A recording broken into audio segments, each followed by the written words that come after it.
Yo, what's up mga ka-sir? For today's video, ayan si Greenie. So bala ko siyang palitan ng kanyang headlight. Gusto ko kasi yung headlight niya or yung ilaw niya ay LED. So syempre, puti yung gusto kong ilaw para sa headlight aking sasakyan na si Greenie, guys. So ayan nga, chinecheck ko muna yung loob niya at kung kakasya ba yung nabili kong C6.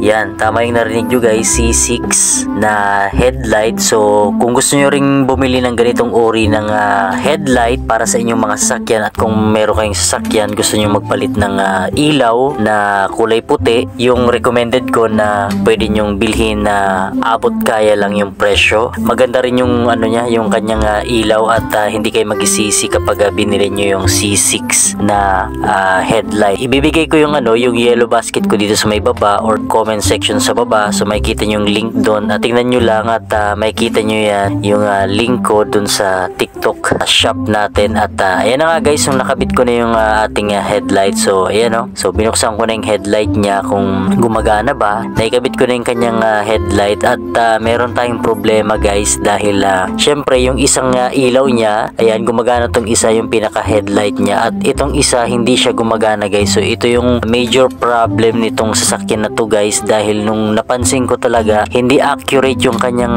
linya sa relay. So ito yung relay niya guys para sa headlight, fog light mga guys. So yun magkakaroon tayo ng diagnose dito sa ating linya na itong ating relay. So yun so merong 5 uri ng linya or 5 uri ng kulay na wire dito sa ating relay. So nandyan yung puti, pula, green, blue at gray. So yun guys, nagkaroon ako ng experiment at pinagpalit-palit ko siya kung ano ba yung tama at parang naipagpalit ata to or nagkamali ng linya para dito sa headlight at hindi gumagana yung isang fog light natin ng ilaw. So ayan nga guys, yan medyo inabot ako ng medyo matagal-tagal dyan. So pero nakuha ko pa rin guys at ayan na nga, tetestingin natin ating C6 na ilaw guys. So yun, so meron yung high beam, so low beam at high beam guys. So ikakabit ko na siya sa ating headlight at syempre dahil dalawa yung nabili ko dyan na C6. So yun nga guys, umilaw na. So yun itetesting natin yan sa gabi. So ito yung kanyang